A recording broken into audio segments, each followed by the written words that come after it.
Breaking news చూస్తున్నాం. ఢిల్లీకి తెలంగాణ కాంగ్రెస్ నేతలు బయలుదేరారు. సీఎం రేవంత్ తో పాటు TPCC chief Mahesh Goud, deputy CM Bhatti, Jubilee Hills MLA Naveen Yadav ఢిల్లీకి వెళ్లారు. ఏఐసీసీ అధ్యక్షులు ఖర్గేతో పాటు కాంగ్రెస్ సీనియర్ నేతలను కలవనున్నారు.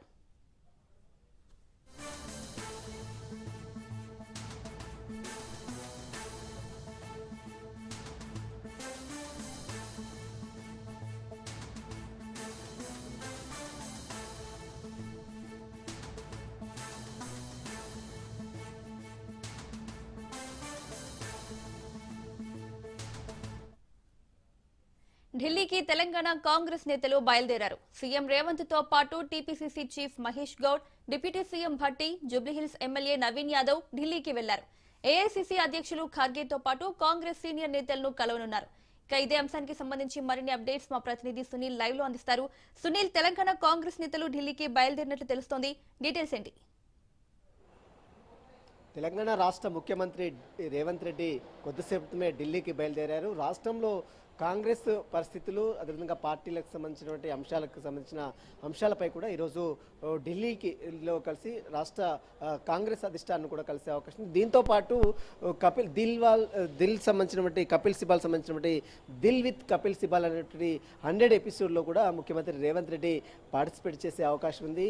దీంతో పాటు జూబ్లీహిల్స్ ఉప ఎన్నికల్లో గెలుపొందినటువంటి నవీన్ యాదవ్తో పాటు మరోవైపు డిప్యూటీ సీఎం మల్లు భట్టి విక్రమార్క, మరోవైపు టీపీసీ అధ్యక్షుడిగా ఉన్నటువంటి మహేష్ కుమార్ గౌడ్, అదేవిధంగా జూబ్లీహిల్స్ ఉప ఎన్నికల్లో గెలిచినటువంటి అభ్యర్థి నవీన్ యాదవ్ను కూడా తీసుకువెళ్లి ఢిల్లీ అధిష్టానానికి పరిచయం చేసే అవకాశం ఉంది. దీంతో పాటు రాష్ట్ర రాజకీయ ఇన్ఛార్జిగా ఉన్నటువంటి మీనాక్షి నటరాజన్ ప్రస్తుతం ఢిల్లీలో ఉంది కాబట్టి ఆమెను కూడా కలిసి రాష్ట్ర రాజకీయ సంబంధించినటువంటి అంశాలపై కూడా చర్చించే అవకాశం ఉంది. మరోవైపు స్థానిక సంస్థల ఎన్నికలకు వెళ్లాలా వద్దా అన్న దానిపై కూడా ఈ నెల 17న కేబినెట్ సమావేశంలో నిర్ణయం తీసుకున్నామని చెప్పే నేపథ్యంలో ఢిల్లీలో ఉన్నటువంటి అధిష్టానంతో ఈ యొక్క స్థానిక సంస్థల ఎన్నికల నిర్వహణకు సంబంధించిన అంశాలపై కూడా అటు ముఖ్యమంత్రి రేవంత్ రెడ్డితో పాటు టీపీసీ అధ్యక్షులుగా ఉన్నటువంటి మహేష్ కుమార్ గౌడ్, అదేవిధంగా డిప్యూటీ సీఎం మల్లు భట్టి విక్రమార్క కూడా చర్చించే అవకాశం ఉంది. ఈరోజు మీనాక్షి నటరాజన్తో పాటు కాంగ్రెస్ అధిష్టానంగా ఉన్నటువంటి మల్లికార్జున ఖర్గే, అటువైపు రాహుల్ గాంధీని కూడా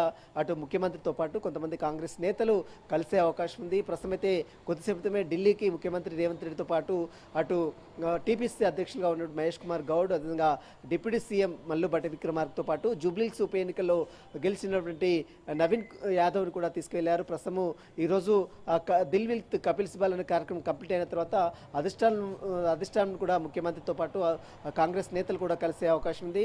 ఇక మరోవైపు తెలంగాణ రాష్ట్రంలో డీసీసీలను కూడా నియమించాలా వద్దా, నియమించడానికి సంబంధించిన అంశాలపై కూడా ఢిల్లీ అధిష్టానంతో కూడా చర్చించే అవకాశం ఉంది.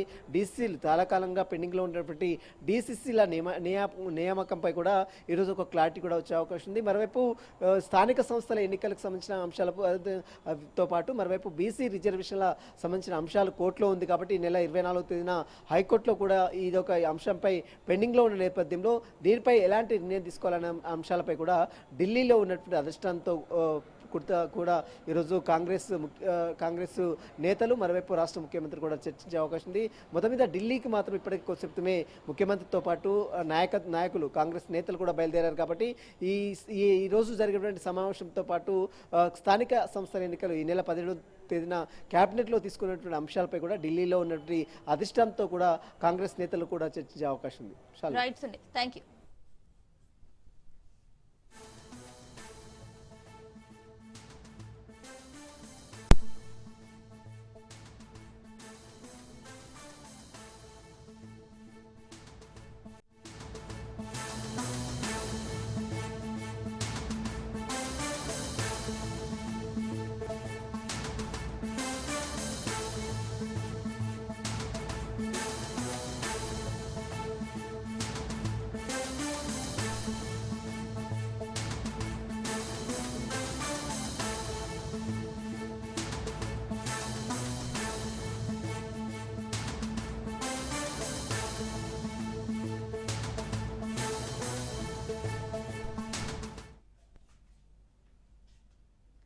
ఐబొమ్మ నిర్వాహకుడు ఇమ్మడి రవి అరెస్ట్ అయ్యాడు. కూకట్పల్లిలో సీసీఎస్ పోలీసులు అరెస్ట్ చేశారు. నిన్న ఫ్రాన్స్ నుంచి ఇమ్మడి రవి హైదరాబాద్ వచ్చారు. కరేబియన్ దీవుల్లో ఉంటూ ఐబొమ్మ నిర్వహిస్తున్నారు. ఐబొమ్మ వెబ్సైట్ నిండా పైరసీ, ఓటీటీ మూవీలు ఉన్నాయి. తెలుగు సినీ నిర్మాతల ఫిర్యాదుతో పోలీసులు కేసు నమోదు చేశారు. దమ్ముంటే పట్టుకోవాలంటూ గతంలో ఇమ్మడి రవి పోలీసులకు సవాల్ విసిరారు. గత కొంతకాలంగా ఇమ్మడి రవి భార్యతో విడిపోయి ఒంటరిగా ఉంటున్నారు. రవి అకౌంట్లో ఉన్న 3 కోట్లను పోలీసులు ఫ్రీజ్ చేశారు.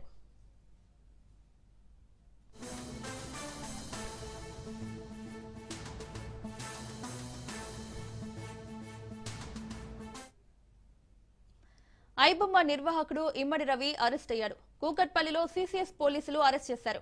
నిన్న ఫ్రాన్స్ నుంచి ఇమ్మడి రవి హైదరాబాద్ వచ్చారు. కరేబియన్ దీవుల్లో ఉంటూ ఐబొమ్మ నిర్వహిస్తున్నారు. ఐబొమ్మ వెబ్సైట్ నిండా పైరసీ, ఓటీటీ మూవీలు ఉన్నాయి. తెలుగు సినీ నిర్మాతల ఫిర్యాదుతో పోలీసులు కేసు నమోదు చేశారు. దమ్ముంటే పట్టుకోవాలంటూ గతంలో ఇమ్మడి రవి పోలీసులకు సవాల్ విసిరారు. గత కొంతకాలంగా ఇమ్మడి రవి భార్యతో విడిపోయి ఒంటరిగా ఉంటున్నారు. రవి అకౌంట్లో ఉన్న 3 కోట్లను పోలీసులు ఫ్రీజ్ చేశారు.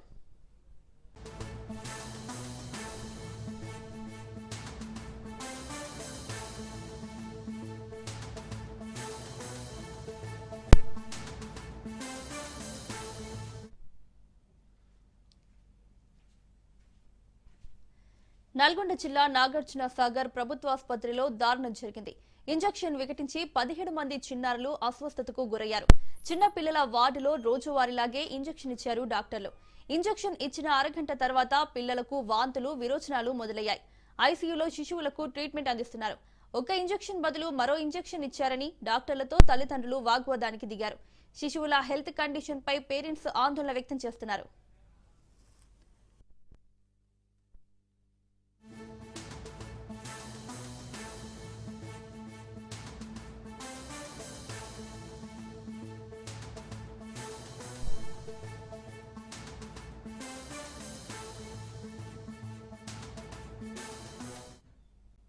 కృష్ణా జిల్లా గన్నవరం ఎయిర్పోర్టు నుండి సింగపూర్కు విమాన సర్వీసులు ప్రారంభమయ్యాయి. 5 ఏళ్ల తర్వాత గన్నవరం ఎయిర్పోర్టు నుండి సింగపూర్కు సర్వీసులు ప్రారంభించింది ఇండిగో సంస్థ. వారంలో 3 రోజులు మంగళవారం, గురువారం, శనివారం సింగపూర్కు సర్వీసులు నడపనుంది ఇండిగో. ఉదయం 7:45 సింగపూర్ నుండి గన్నవరం విమానాశ్రయంకు 151 మంది ప్రయాణికులతో తొలి విమానం చేరుకుంది. గన్నవరం నుంచి ఇంటర్నేషనల్ సర్వీసులపై అధికారులు ప్రత్యేక ఫోకస్ పెట్టారు.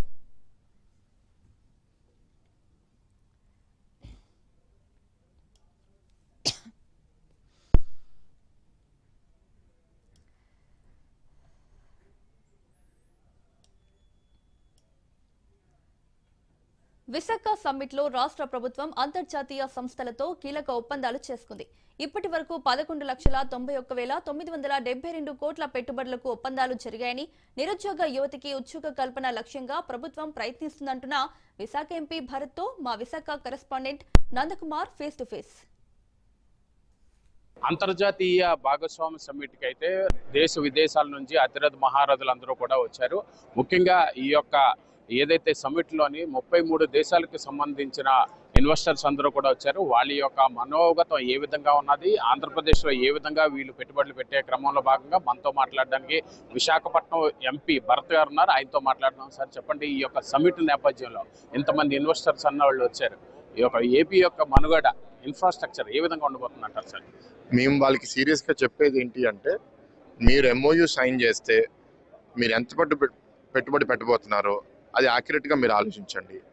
దాని తర్వాత ఎంత టైంలో మీరు పెట్టబోతున్నారో మాకు చెప్పండి.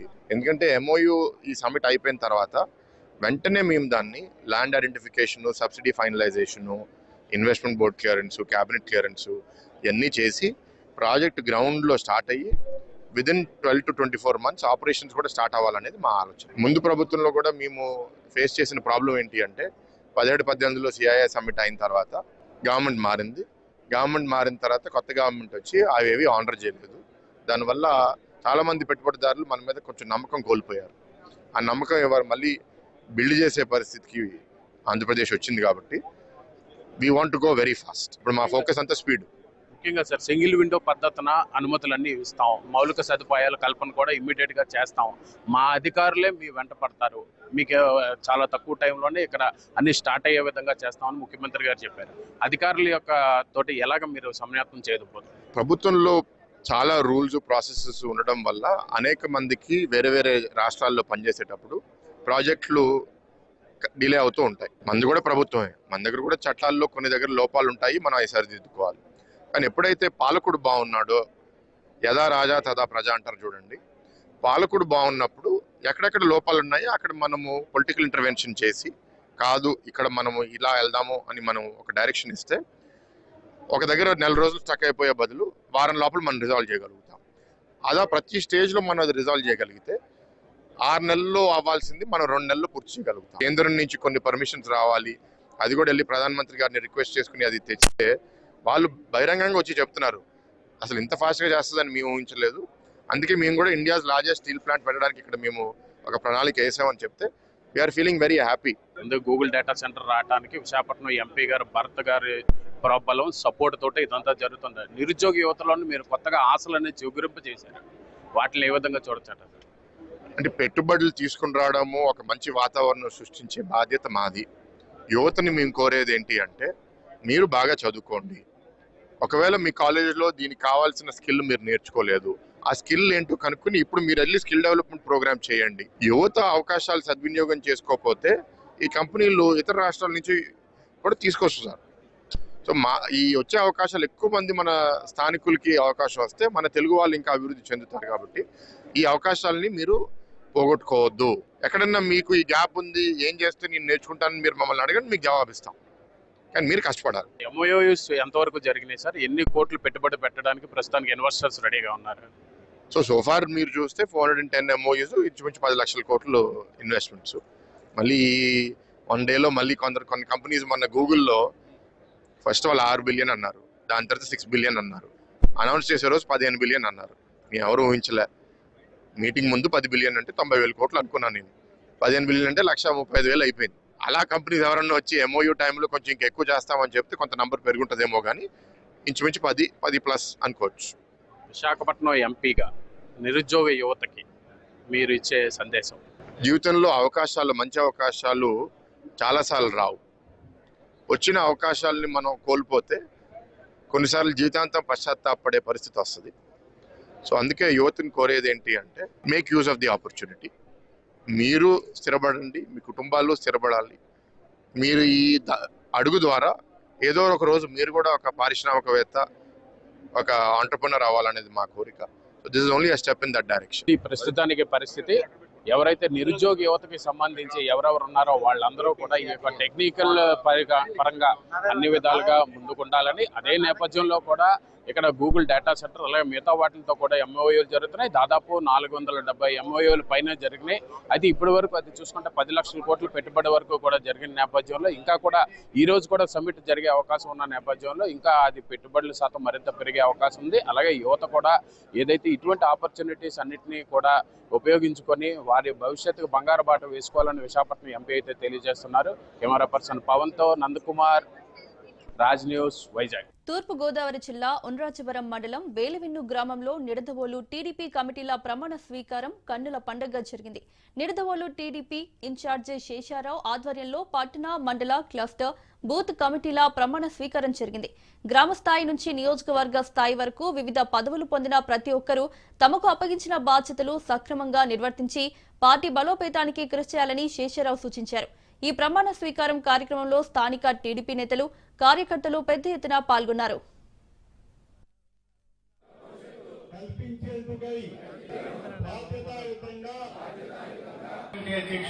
అందరికీ కూడా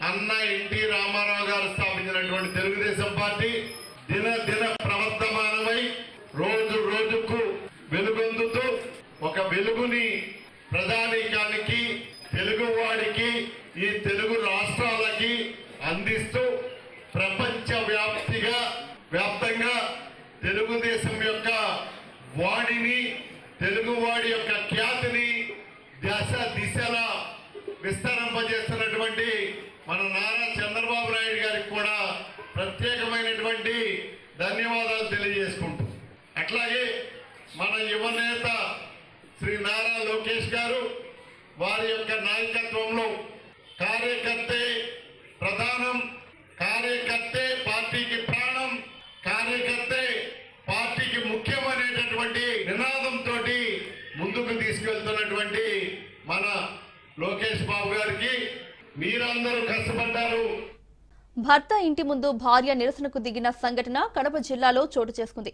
ప్రొద్దుటూరుకు చెందిన మధుసూదన్ కు బద్వేల్కు చెందిన రమణితో జూన్ 8న వివాహం జరిగింది. అయితే తాళి కట్టిన గంట వ్యవధిలోనే మధుసూదన్ ఆత్మహత్య యత్నానికి పాల్పడ్డాడు. వెంటనే అతన్ని ఆసుపత్రికి తరలించి చికిత్స అందించారని రమణి తెలిపింది. తాళి కట్టిన భర్త ఆత్మహత్య యత్నం ఎందుకు చేశాడో తెలియదని బాధితురాలు చెప్పింది. 6 నెలల తర్వాత తమ కుమార్తెను కాపురానికి తీసుకువెళ్తామని చెప్పిన అత్తింటి వారు 6 నెలలు గడిచినా ఇంతవరకు తమ కుమార్తెను కాపురానికి తీసుకెళ్లలేదని రమణి తల్లిదండ్రులు ఆవేదన వ్యక్తం చేశారు.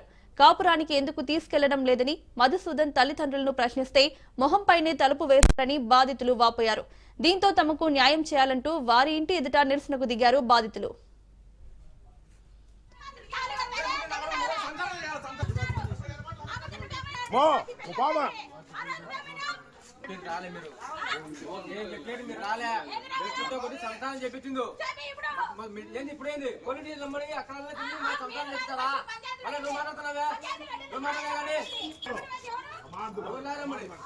రెడ్డివారు వెంకటరాముని, నాది బద్వేల్ కడప జిల్లా.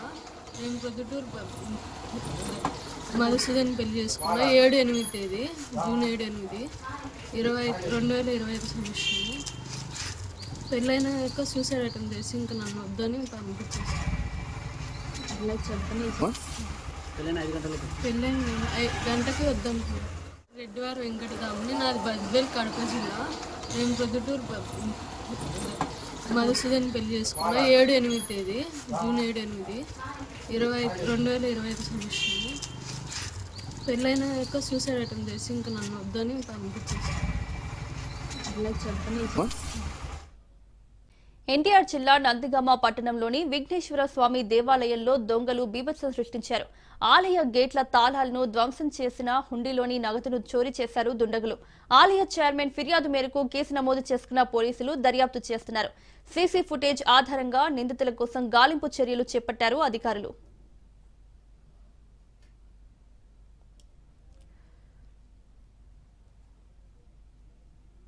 నా పేరు అన్నవరపు తిరుపతిరావు. పాత బస్ స్టాండ్ శ్రీ విఘ్నేశ్వర స్వామి వారి దేవాలయం చైర్మన్ని. ప్రతిరోజు లాగానే రాత్రి 8:30 గంటల సమయంలో తాళాలు వేసి దేవాలయం ముగియటం జరిగినది. రాత్రి మరి ఏ టైంలో జరిగిందో తెలియదు. దొంగలు తాళాలు పగలగొట్టి మెయిన్ గేట్ ద్వారాను లోపలికి వచ్చే మెష్ గేట్ ద్వారం తాళాలు 2 పగలగొట్టి లోపలికి ప్రవేశించి దేవాలయంలో భక్తులు వేసే కానుకల హుండీని పగలగొట్టి హుండీలో సుమారు ఒక 25-30 వేల రూపాయలు సొమ్మును దొంగిలించడం జరిగింది. ఈ విషయం ఉదయం దేవాలయం శుభ్రం చేయడానికి వచ్చే వాచ్మ్యాన్ చూసి నాకు వచ్చి కబురు చెప్పినాడు. ఆ విషయం చూసి నేను పోలీస్ డిపార్ట్మెంట్ వారికి ఫోన్ చేస్తే వాళ్ళు వచ్చి రిపోర్ట్ రాసుకొని వెళ్ళడం జరిగింది. ప్రాణాలు కానీ బంగారు వస్తువులు కానీ గర్భాలయం ద్వారం తలుపులు ఏమి పగలగొట్టడం జరగలేదు. దేవాలయంలో ఉన్న హుండీలని పగలగొట్టి హుండీలో ఉన్న డబ్బులు తీసుకుపోవడం జరిగింది. ఈ విషయం మీద పోలీసు వాళ్ళు సీసీ కెమెరా ఫుటేజీలు పరిశీలించి దర్యాప్తు చేస్తామని చెప్పడం జరిగింది. అంబేద్కర్ కోనసీమ జిల్లా మురమల్ల శ్రీ భద్రకాళి సమేత వీరేశ్వర స్వామి, ముమ్మడివరం శ్రీ ధర్మశాస్త్ర ఆలయాలు అయ్యప్ప స్వాములతో కిటకిట్లాడాయి. 41 రోజులు మండల దీక్ష పూర్తి చేసుకున్న అయ్యప్ప స్వాములు గురుస్వామి చేత ఇరుముడి ధరించి శబరిమల దర్శనం కోసం బయలుదేరారు. ఈ సందర్భంగా స్వామివారి పంచామృతాభిషేకాలు, ప్రత్యేక పూజలు నిర్వహించారు. అయ్యప్ప భక్తుల రాకతో ఆలయాల్లో ఆధ్యాత్మిక వాతావరణం నెలకొంది.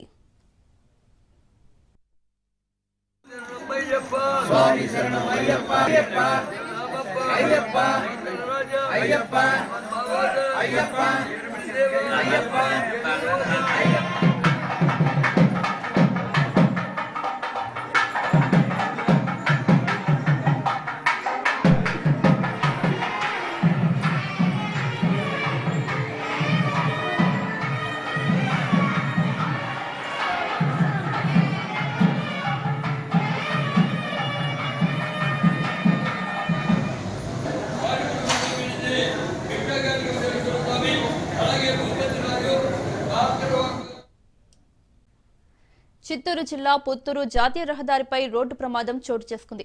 ఎదురుగా వస్తున్న ద్విచక్ర వాహనాన్ని ఇన్నోవా వాహనం ఢీకొట్టింది. ఈ ప్రమాదంలో ఒకరు మృతి చెందగా పలువురికి తీవ్ర గాయాలయ్యాయి. ప్రమాదంపై సమాచారం అందుకున్న పోలీసులు ఘటనా స్థలానికి చేరుకుని క్షతగాత్రులను ఆసుపత్రికి తరలించారు. ఘటనపై కేసు నమోదు చేసుకున్న పోలీసులు దర్యాప్తు చేస్తున్నారు. మృతులు గుడిపాల మండలం గుండ్లూరు గ్రామానికి చెందిన వీరమ్మగా గుర్తించారు.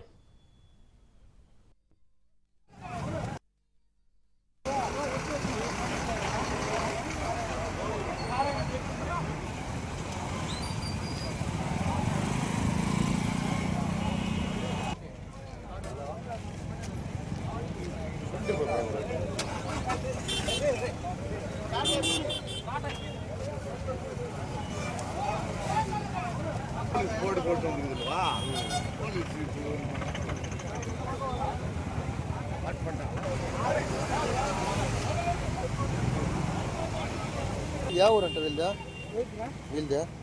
బండి వచ్చేసి గుండూరు నా రామాపురం కాడ గుడిపాల మండలం వస్తుందా రూరలా గుడిపాల మండలం. యాడికి పోతా ఉన్నారు వీళ్ళు వచ్చేసి పనికి వస్తా ఉన్నారు. మేస్త్రి పనికి పోతారా? ఇక్కడనే పని కూడా ఏడా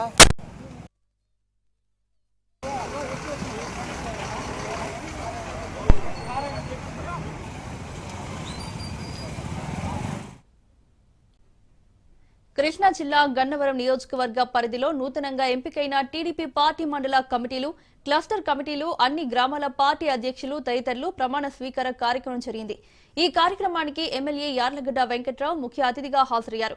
టీడీపీ పార్టీకి తాను చిత్తశుద్దితో పనిచేస్తున్నానని, నియోజకవర్గ అభివృద్ధికి కట్టుబడి ఉన్నానన్నారు Yarlagadda.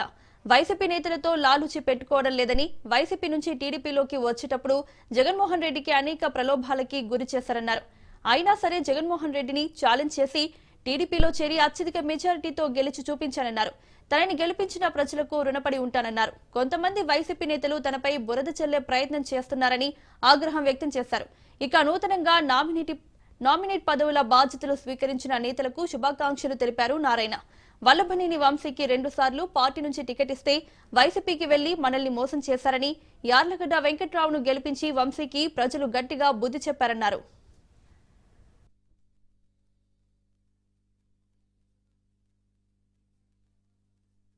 Telugu Desam party booth level agent నుంచి నియోజకవర్గ స్థాయిలో అన్ని పదవులకి మండల కమిటీలు కానీ గ్రామ కమిటీలు కానీ అన్ని కమిటీలు ప్రమాణ స్వీకారోత్సవం 306 మంది బూత్ ఏజెంట్ల ద్వారా ప్రమాణ స్వీకారం. గతంలో నేను వైసీపీ నుంచి పోటీ చేసినప్పుడు 270 ఓట్లతో ఓడిపోతే, మొన్న ఈ నియోజకవర్గం పుట్టిన తర్వాత ఎప్పుడు లేనంత భారీ ఏకత్వం నుంచి 37,628 ఓట్ల మెజారిటీతో నన్ను మా చిన్ననాటి కోరిక శాసనసభ్యులు వాళ్ళని పూర్తి తెచ్చి గన్నవరం ప్రజలకి చాకరీ చేస్తానని చెప్పా. గతంలో పనిచేసిన శాసనసభ్యుల్లాగా 3 నెలలకు 6 నెలలకు ఒకసారి వచ్చి కాన్స్టిట్యూన్సీలో 10 రోజులు తిరిగి వెళ్ళే ఎమ్మెల్యే కాదని ప్రజలకి తేటతలమైంది. నేను శాసనసభ్యుడు అయిన తర్వాత ఈ 17 మాసాల కాలంలో లోకేష్ బాబుతో 10 రోజులు అందరికీ వెళ్ళా తప్ప హైదరాబాద్ ఏదైనా పెళ్లికి 10 రోజులు, 20 రోజులు తప్ప మిగతా అన్ని రోజులు నియోజకవర్గానికి అందుబాటులో ఉండి సర్వీస్ చేసే పరిస్థితి. ఈ నియోజకవర్గ అభివృద్ధి ఎజెండాగా పనిచేస్తున్నా, పరిశ్రమలు తీసుకొస్తున్నా లక్ష్యంగా పనిచేస్తున్నా, నిరుద్యోగ యువతకు ఉపాధి అవకాశాలే లక్ష్యంగా పనిచేస్తానని చెప్పే అది చేసి తీరుతా. ఆ దిశగా పనిచేస్తున్నా. ఈ రోజున ప్రమాణ స్వీకారం చేసిన వాళ్ళు నా భవిష్యత్తు నిర్దేశించే నాయకులు. వాళ్ళతోనే 2029 ఎన్నికలకు వెళ్తాం. 29లో నా భవిష్యత్తు కోసం, తెలుగుదేశం పార్టీ భవిష్యత్తు కోసం